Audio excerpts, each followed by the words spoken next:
Yan, so malapit na tayo sa pinakamaraming cherry blossom. Yun, sabay-sabay sila.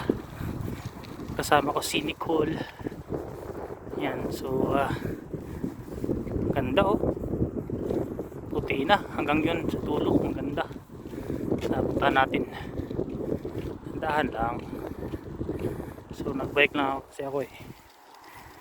So dito makita sa ano to, sa Wonju, Jeollabuk-do Province, South Korea.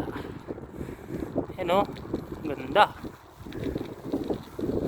Yan, parang sunog pa yung ibang ano dito kasi galing sa winter. Kaya yan, pag winter kasi mga laya yung mga dahon, you know. Tapos ito pa spring na, spring season na. Oh, ang dami hanggang doon sa dulo, spring season. Yan yung cherry blossom guys.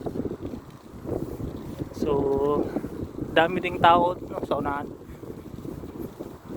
Mas marami dati kasi walang ulan, ngayon kasi maulan tapos mahangin pa.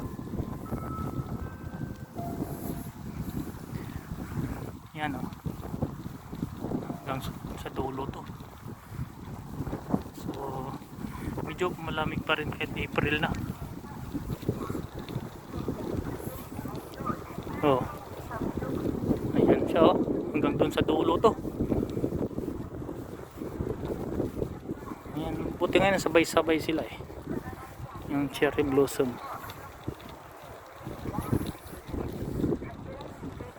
Saka medyo malamig pa rin kahit April na. Ngayon ay April 5, 2025. So dati April mainit naman eh. Ayan, iba ng panahon. Ayan sa dulo, ang haba ng ano dito, cherry blossom.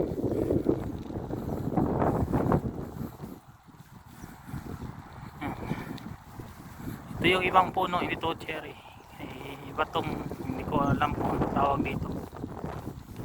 Saka ano pa sila, tuyo pa. Oh, ang ganda dito oh. Yan oh, may ano, sasakyan nagbid-video din. Ang haba nito kaysa doon sa dulo to. Ganito yung cherry. Kaya yung iba huminto kasi nagpi-picture sila ng ibang sasakyan. Oh, hanggang doon sa dulo to eh. Yun oh, ang haba oh. Hanggang doon pa yan. Ay, lang. Ito muna tayo. Okay. Hey guys, thank you for watching. Kasama ko nandun. Sana. Thank you. God bless.